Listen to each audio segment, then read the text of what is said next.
أنا صاحب شركة جيتا فود. إحنا مستوردين لعصير الطماطم البندورة من تركيا.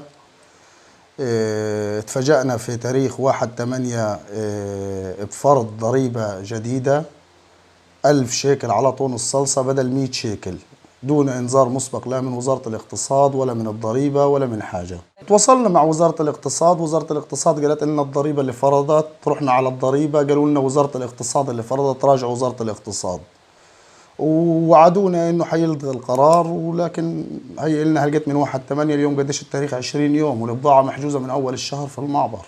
البضاعة بندور عصير طماطم 2 كونتينر 40 طن تقريبا، محجوزة في الشمس وتاريخ إنتاج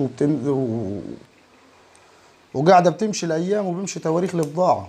إحنا كنا بالأول ندفع 100 شيكل على الطن للضريبة، فتفاجأنا إنه هم فرضين 1000 شيكل على الطن.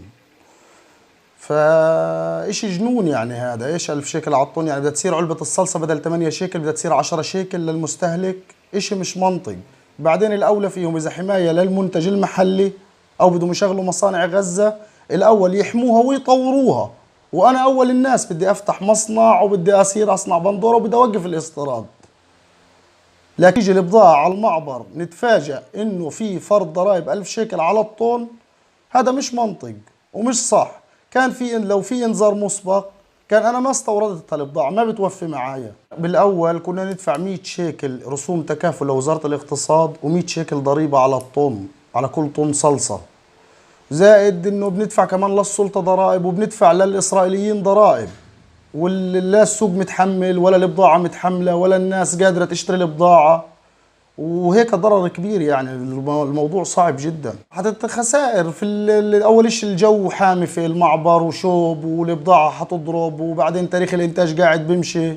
انا بطالب فيها بفرض ضريبه عادله. يعني احنا بنستورد الصلصه هذه لنا 10 12 سنه. انتوا اليوم اجيتوا في يوم وليله اضرب ستوب بدكم 1000 شيكل على الطن، بدنا نشغل المصانع. ماشي، شغلتوا ناس ووقفتوا ناس، امسكوا العصايه من النص.